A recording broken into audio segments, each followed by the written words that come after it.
Where is your tea? You seem a little too young to be traveling alone.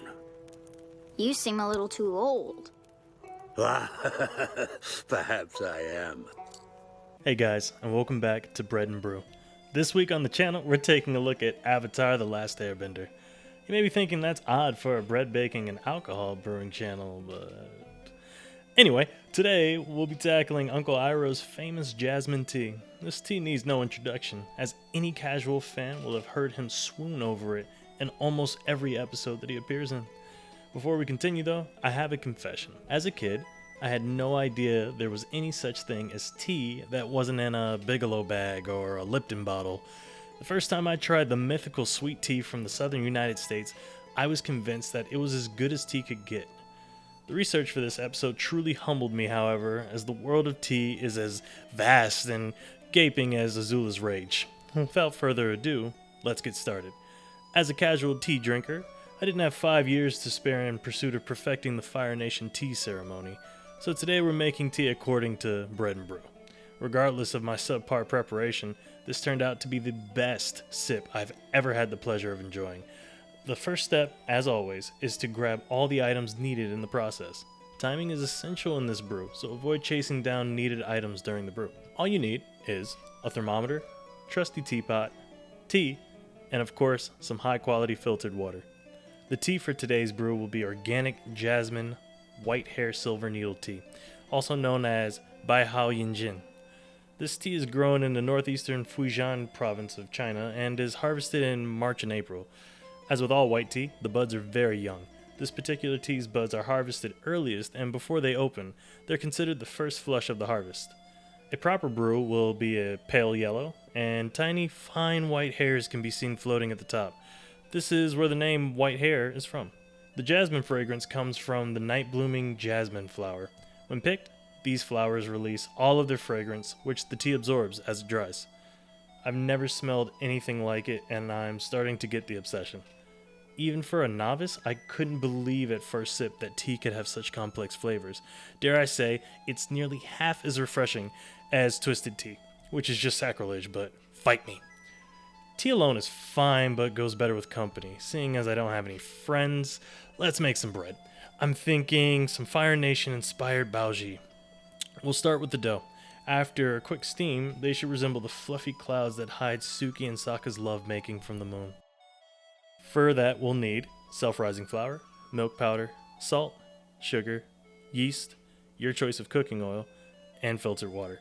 Stir that up into a shaggy mass and set it aside.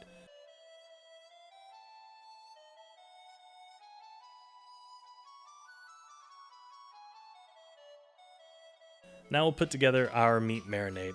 Seeing as I couldn't find one bao recipe for Avatar, I'll make up a close approximation that I think firebenders would enjoy. Grab as many baby turtle ducks as you can find and chunk them into 1-inch cubes. For our fiery spice blend, I'm feeling some salt, MSG, chili flake, ginger, garlic, and cornstarch. Set the meat into our period correct refrigerator and marinate it for at least an hour. In the meantime, knead your bun dough until smooth. It should take 5 minutes, but honestly, y'all are not making these. For the super fans, this is for you. Next up, it's time to brown up our meat and develop some roasty flavors. Sear that marinated meat on all sides to build up a mind-meltingly good smelling fond on the bottom of the pan. I'm telling you, it smells so amazing, it would even make Zuko moister than an oyster. After we're all browned up, I added some Szechuan peppercorns and chilies to the pan to up that Fire Nation heat with a bit of spring onion whites. Saute until fragrant and then deglaze with some Shaoxing cooking wine and fish sauce. Add your meat back in and stew until fall apart tender. I chose fish sauce for a couple of reasons. Firebending is based on Northern Shaolin Kung Fu. This fighting style was traditionally practiced in the Jiangsu province of China. I know I'm butchering these names, but bear with me.